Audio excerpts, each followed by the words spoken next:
It had been 9 years. Not a single call. Not a letter. Not even a birthday text. Just silence. And you know what's wild? I wasn't even thinking about her that day. I wasn't out hunting for closure or trying to accidentally bump into her. I was just grabbing a black coffee and trying to get through another boring Tuesday. Then I saw her. She was sitting outside a trendy coffee shop, one of those downtown spots with neon signs and overpriced pastries. She was laughing with 2 other women loud enough that I heard her voice before I even recognized her face. But once I did, my whole body locked up.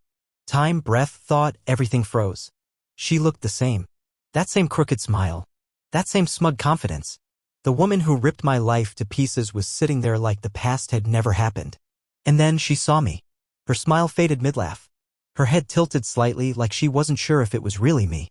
But it was. I made sure she knew. I didn't blink. I didn't flinch. I just looked straight at her. And she just stood. Didn't wave. Didn't speak. Just stood up like a ghost had entered the room. Like her skeleton forgot how to move. She should have known this day would come. Maybe not today. Maybe not 9 years later. But karma always circles back. Let me take you back to the day it all started unraveling.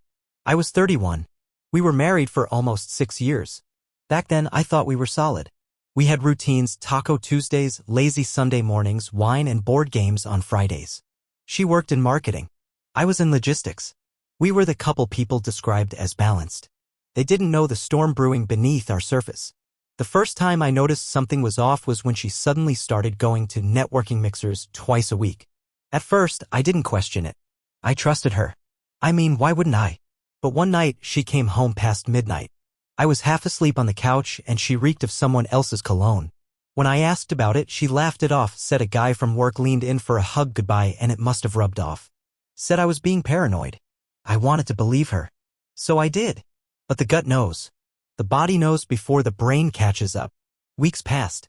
She was glued to her phone more than usual, always keeping it face down, jumping to answer texts in the bathroom, whispering in the hallway like I had gone deaf. One Saturday morning, she told me she was going to a branding seminar out of town. That alone wasn't strange. What was strange was the way she packed lingerie. I saw it in the suitcase while she was in the shower. Lace sets I'd never seen before. Matching heels. She'd never worn stuff like that for me. So I did what I'd never done before, I followed her. I know, sounds pathetic. Creepy even. But something in me said, this is it. Today you find out. I waited until she checked into the hotel, then parked across the street. A few hours later, a silver BMW pulled in. A man got out, tall, neatly dressed, smug, and walked straight to her room like it wasn't his first time. I didn't explode. I didn't go banging on the door like in the movies. I just watched and filmed. It felt like watching someone else's life. Someone else's wife. And yet it was mine. My world, my vows, my future, all reduced to a shaky camera phone clip. She stayed with him the whole weekend. Never once texted me. Not even a lie. Just radio silence. When she came home Sunday night, her hair still smelled like his cologne. Her lipstick was smudged. I asked her, how was the seminar? She smiled, kissed my cheek, and said, educational. I didn't say anything. Not yet. I wanted her to lie one more time. I needed her to. Because the next move would change everything. That's how the unraveling started. But trust me, it gets so much worse. She didn't just cheat on me. She used me. Played me for a fool while planning her grand escape behind my back. And that woman? That day in the coffee shop 9 years later? She never expected to see me again, not after what she did. But I had a plan. Next part drops soon. You won't believe what I found in her suitcase the night I disappeared. That Sunday night, after she gave me that smug little smile and called the weekend educational, I didn't sleep. I lay there beside her, wide awake, staring at the ceiling, listening to her breathing. I was calculating. Not how to get revenge, not yet, but how to get out without her realizing I was already gone. See, most people, when they catch their partner cheating, they explode. They scream, throw things, go crazy. But I didn't want a scene. I wanted a clean cut. I wanted her to wake up one day and realize the toy she played with vanished and took the entire game board with it. The next morning, while she was in the shower, I opened her suitcase. I didn't have to dig deep.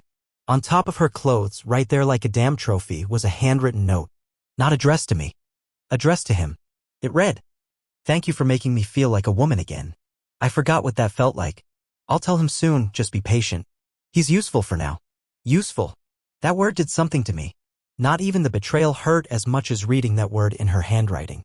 I wasn't her husband, I was a tool. A placeholder. A utility bill she hadn't canceled yet. So I made a choice. I didn't confront her. I didn't cry. I didn't even breathe loud. I simply copied the note, folded it, and put it in my own drawer right next to the USB drive where I saved the hotel footage. Then I made calls. I moved money. I contacted an old college buddy who worked in real estate. I made arrangements for my name to be quietly removed from the lease. The car? Leased in my name. I reported it stolen 2 days later after she took it to yoga. Her affair partner was driving it when the cops pulled him over. That was fun to watch. I told my boss I'd be taking a leave of absence. Packed a duffel bag. Bought a burner phone. Transferred everything I legally could from our joint account. And on Friday morning I left. No note. No warning. Just gone. She called me 34 times that day. Then texted. Where the hell are you? I'm freaking out. Are you okay? Then. Are you doing this because of what I said in the letter? We need to talk. I didn't mean it like that. Come home. Please. She wasn't sorry she cheated, she was sorry she lost control. That weekend I stayed at a small Airbnb in the mountains. I didn't bring much, just the essentials. That silence, it was deafening. But for the first time in years, it was mine. I thought she'd move on fast. After all, she had him, right? Turns out no. 2 weeks later, I got an email from her boss. Not directly, of course, just one of those company-wide memos. Turns out she'd been fired. Someone leaked the footage to her company's ethics board. The hotel footage. I didn't send it, but I know who did. Remember the branding seminar she was supposed to attend? It was organized by her company. Apparently, she used the corporate card for the room. They were not impressed.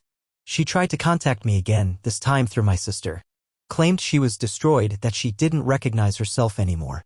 Said I overreacted. You want to know what overreacting looks like? Try watching the person you swore to build a life with laugh in another man's hotel room while lying to your face. No. I didn't overreact. I just stopped reacting. I disappeared for good. Changed cities. Changed jobs. Grew out my beard. Got back into hiking. For the first time in forever, I was me again. Not someone's husband. Not someone's placeholder. Years passed. I stopped looking over my shoulder. Stopped waiting for her shadow to show up in my rearview mirror. Eventually, she just became a story I didn't tell. Until that day at the coffee shop. 9 years later. She stood there like her feet had been nailed to the sidewalk. Her friends turned to look at me confused. I smiled. Just a little. Just enough to say, yeah, it's me. She opened her mouth, but nothing came out. I didn't speak either. Not yet. Because there were things she still didn't know. What she did that really ruined everything wasn't the affair. It was what happened the night before I walked out. Something I never told anyone. Something I had kept buried for 9 years. But now that she'd seen me again, now that I held the power, I wasn't going to keep it buried any longer. Next part drops soon. Let me tell you what I found on her laptop the night before I disappeared. The night before I left her, the night before I vanished from that life, I did something I never thought I'd do. I broke into her laptop. I know, it's a line. A violation. But after the suitcase, after the hotel footage, after the letter calling me useful, I stopped caring about playing fair. She'd already crossed every line. I just needed to know how deep it went. She wasn't home yet. Said she was out with coworkers. That was line number 74, probably. I sat on the couch, stared at that MacBook for 15 minutes, then finally opened it. She used the same password as her gym membership. Typical. The desktop was clean. Too clean. One folder. Labeled Q4 campaigns. But inside, nothing work-related. Just dozens of videos. Private ones. Some were short, 10 seconds, maybe less. But others, long, intimate, explicit. I won't describe them. I won't give her that attention. But I will tell you this, they were with more than one man. Not just the guy from the hotel. There were 3. 3 different men. 3 different settings. Sometimes in our house. Sometimes in my car. She'd recorded them like trophies. She was in control in every video, laughing, whispering things like, he has no idea and this is better than therapy. I felt like I was outside my body. Like I was watching a documentary about a woman I didn't even know. Then came the final folder. It was labeled Journal. Curiosity made me open it. Inside were text files, dated entries. Not every day, but every week or two, going back almost a year. I started reading. He's good, but predictable. Boring in bed. Too careful. Always trying to please. Like a puppy. I can't leave him until I secure the account. He's my financial safety net. But God, I hate sleeping next to him. The way he still brings me flowers, it's sad. I smile like I'm grateful, but all I want is to scream. I'm going to pretend to cry next week. That always resets his suspicions. There it was. My entire marriage, every fight, every silent treatment, every apology I ever gave, it was all part of her script. She didn't just cheat. She didn't just betray me. She orchestrated it. She choreographed my humiliation like a play. She was the director, the actress, the writer. I was just the fool holding the camera. I copied the entire journal, backed it all up, and deleted nothing. I didn't want to leave any trace that I'd seen it. I wanted her to live with the illusion that she still had control. That she was still winning. But I was already gone. She came home late that night, said she was exhausted. Tried to cuddle into bed with me. I held her. Quietly. No anger. No tension. Just silence. She thought I was calming down. She didn't know I had already rented a U-Haul. Didn't know I'd already quit my job. Didn't know I had a burner phone in my pocket or that I'd opened a new bank account in another state. That was the last night we ever slept in the same bed. The next morning I was gone. And now? Now it's 9 years later and she's standing outside that coffee shop like a frozen mannequin. I can tell she wants to run, but she can't. Her friends are watching. She's pretending to smile, pretending she's okay. But I see the twitch in her jaw, the tremble in her hand. And I haven't even said a word yet. What she doesn't know is that I've rebuilt everything. Better. Stronger. That I came back to this city on purpose. I came back for something important. Not for revenge. Not to rub it in. But because she left behind something I never told her about. Something she thought I'd never find out. Something that now I want to confront. Next part drops soon. I'll tell you what she left behind and how I discovered it had a name. People think the worst part of betrayal is the act itself. The cheating. The lying. The moment you discover you were being played. But that's not the worst part. The worst part is what comes after, the echo that follows you years down the road when you think you're healed. And for me, that echo had a name. I didn't find out until 6 years after I disappeared. By then, I was living in Oregon. Different name on my mailbox, different life, different friends. I had rebuilt everything from scratch. Found peace in quiet routines, weekend hikes, reading in the evenings, sipping whiskey on the porch. No drama. No lies. No guessing games. And then one day a letter came. No return address. Just a simple white envelope, my name printed in block letters like someone was afraid to write it in cursive. Inside was a photograph. A little girl. Maybe 6. Big eyes. Dark curly hair. A small gap between her front teeth. She was holding a stuffed lion and smiling wide, like she had no idea the photo would destroy a man's world.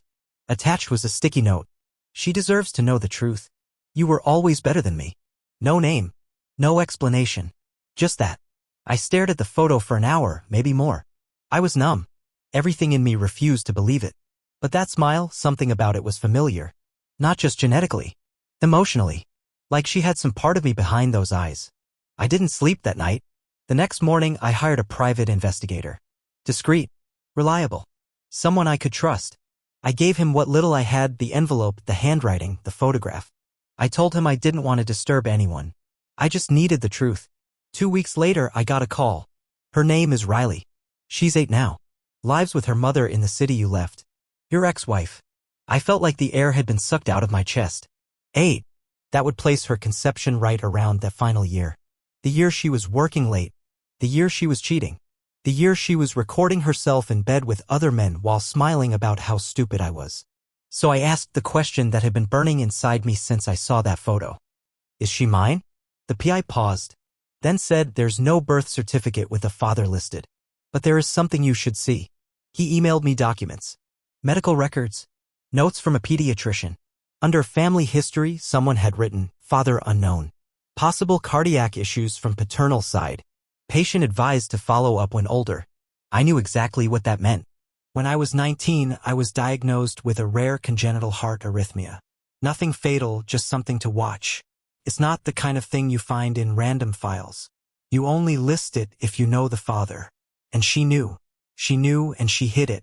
I sat there, in a house she didn't know existed, holding the medical record of a child who looked just like me. And I had no idea how to feel. Was I a father? Had I abandoned my own daughter? Or was this just another manipulation? Another twist in her web? But the truth is, it didn't matter.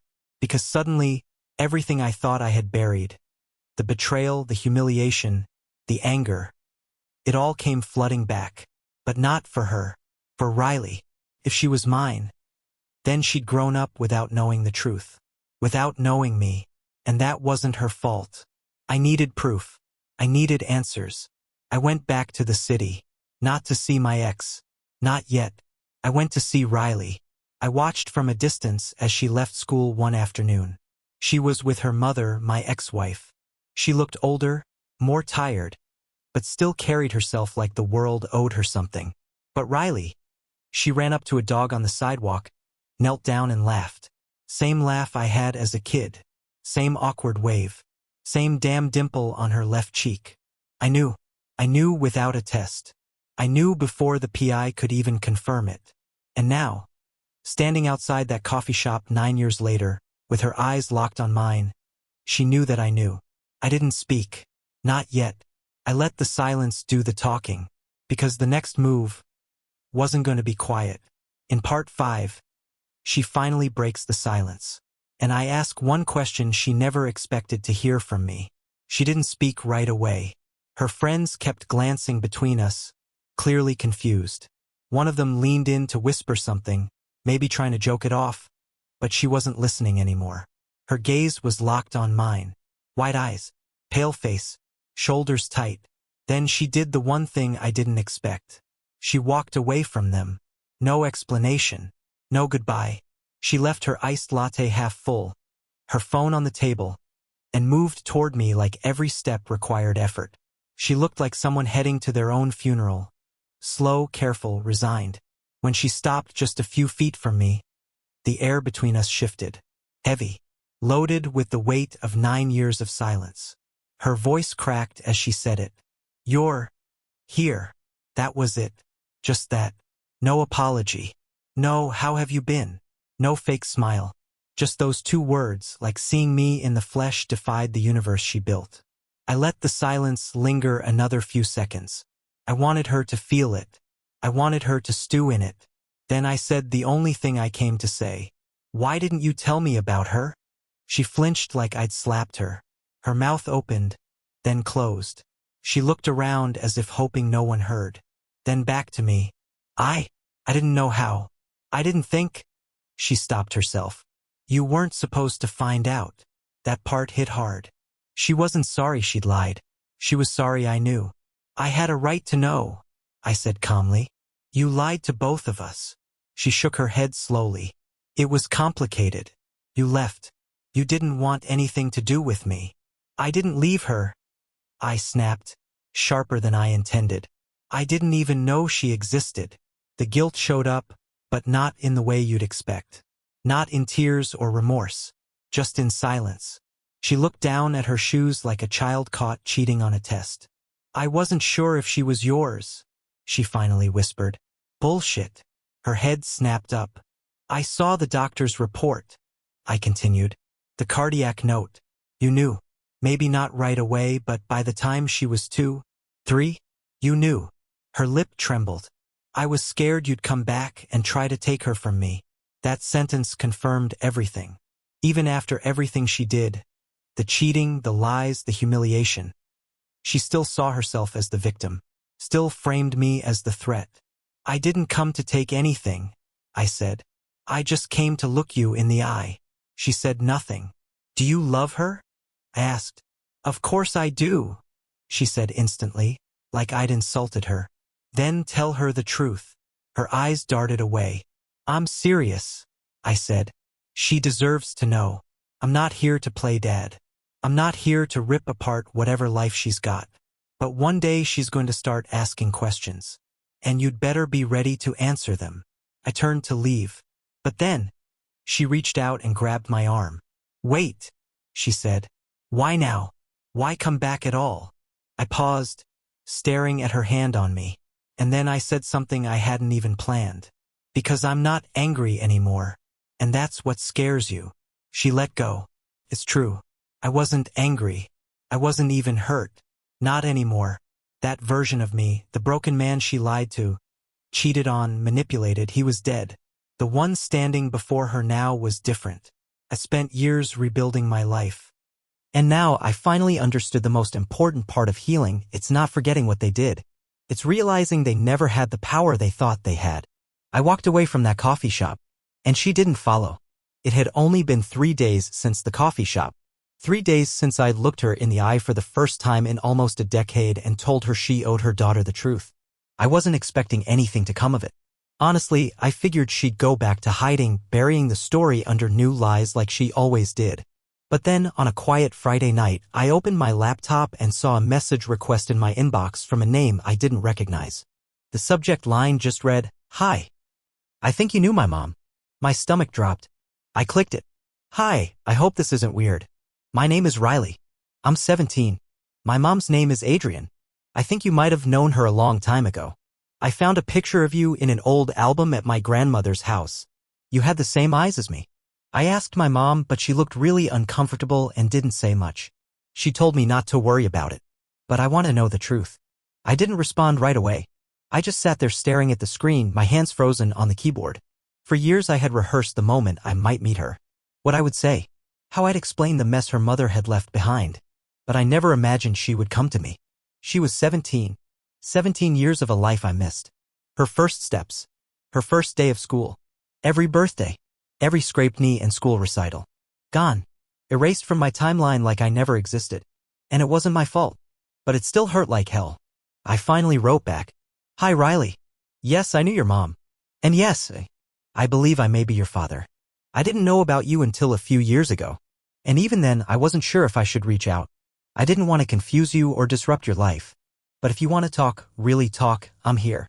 I owe you honesty, if nothing else." She replied within 10 minutes. "Can we meet? I just want to look you in the face and see if it feels real."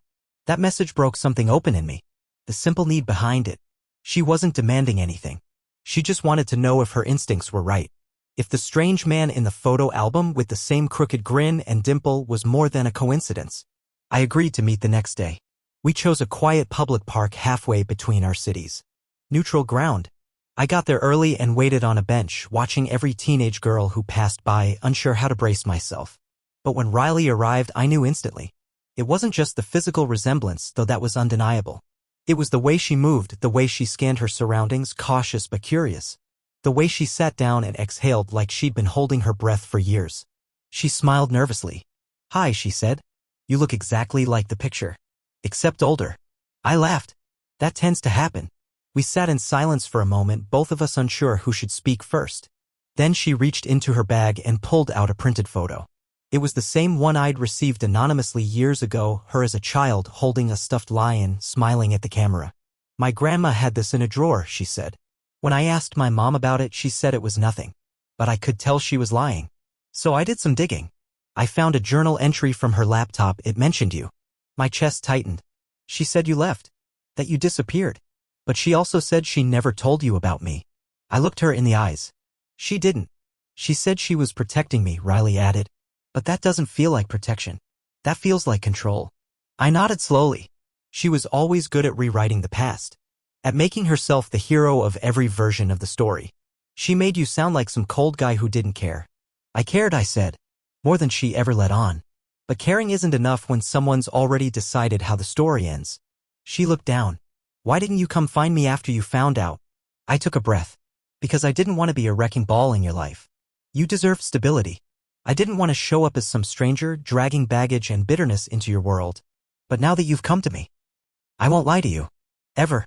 She nodded. Her eyes were glassy. She wiped her face and gave me a shaky smile. "Thanks for that." We spent the next hour talking. Not about the betrayal. Not about her mom. Just about her. Her love for photography. Her plans for college. The fact she hated math but loved psychology. I learned more about her in 60 minutes than I knew about her mother in 6 years of marriage. And then, just before we left, she asked me something I'll never forget. "Do you want to come to my graduation?" I looked at her for a moment, trying to find words. "I'd be honored." She smiled. Really smiled. And in that moment, I realized something that shifted my entire perspective. This story wasn't about her mother anymore. It was about Riley, and the life we could still build from here. The message came the next morning. One word. All caps. No greeting. Why? I hadn't blocked Adrian. I didn't feel the need. I thought, maybe stupidly, That after all this time we'd crossed the threshold where maturity would finally win. That she'd be grateful her daughter and I had spoken. That she'd let Riley make her own decisions.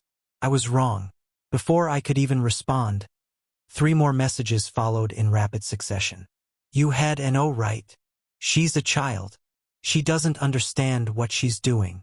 You're manipulating her. Like you always did. I closed the app and sat in silence. This was her pattern. Always the victim. Always rewriting history mid-sentence. She hadn't asked how the meeting went. Hadn't asked how Riley was.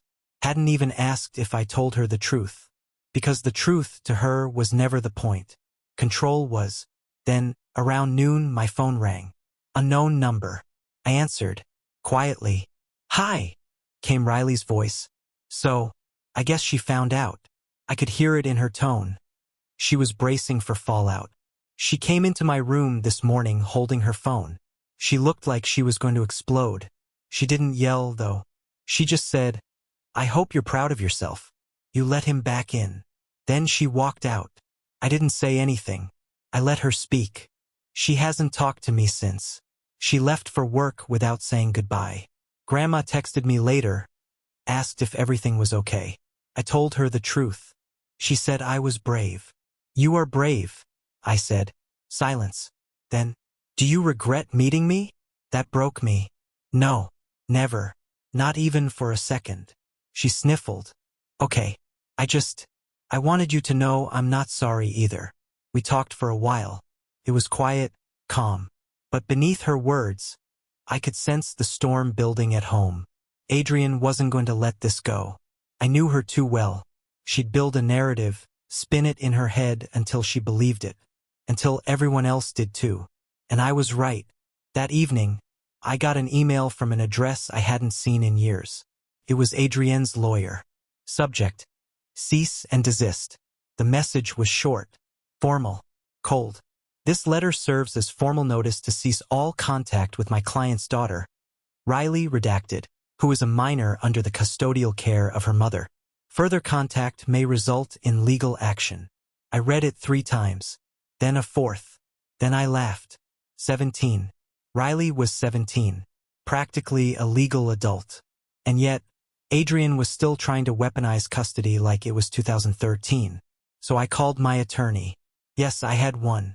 I kept them on retainer all these years, mostly for estate stuff, some light consulting. I sent them the letter. They called me within the hour. Looks like a bluff, he said. She knows she doesn't have legal footing, but she's throwing punches anyway. Typical play. Can she stop Riley from contacting me? Not unless there's a specific court order. And she's almost 18. The judge would probably laugh this out of court. I exhaled, long and hard. I wasn't afraid of legal threats. I was afraid Riley might be. So I sent her a message. Calm, clear. You don't owe me anything, but I'll never lie to you. If you ever need me, I'm here. That doesn't change. Her response came instantly. She tried to make me block you. I refused. I told her she can't undo this. I know who you are now, and I want to know more. And just like that, the thread Adrian had wrapped so tightly around her version of reality began to unravel. A week passed. Riley and I kept talking. Texts at first, then phone calls, then video chats. She told me about the tension in the house. How Adrian barely spoke unless it was passive-aggressive. How her mom accused her of being used and confused. She thinks I'm too young to understand betrayal, Riley said one night. But all she's done is show me what it looks like. That one hurt, because I realized she wasn't just angry at her mother. She was mourning her. Adrian wasn't going to apologize. She wasn't going to open up, or explain, or own any of it. She was too deep in denial, too terrified of losing control. But she already had. That weekend, I booked a hotel near Riley's school. Quiet, low-key. I didn't plan to see her, not directly. I just wanted to be nearby, in case she needed me. I wanted her to know that while her mother had tried to erase me, I was real. I was there. And then, 2 days later, I got a text that stopped me cold. I think I want to leave. Like, move in with Grandma. I don't feel safe here anymore. I remember exactly where I was when the text came through. It was raining, steady, gentle. I was standing by the hotel window, watching droplets trail down the glass, sipping a black coffee that had gone cold. There was something oddly peaceful about that moment, a kind of quiet before whatever was about to happen next. And then, I'm packed. Grandma's on her way. I'm not staying here anymore. I blinked. Read it again. My chest tightened not from panic but from a strange combination of pride and heartbreak. She was doing what I had done once, walking away from a place that no longer felt like home. But unlike me, she wasn't running blind. She was running towards something. I called her. Are you sure? I asked. Yeah, she said. Her voice was calm, steady. I'm done pretending. I want truth in my life. And that doesn't live in that house anymore. I didn't push. I didn't question it. I just told her the truth. I'm proud of you.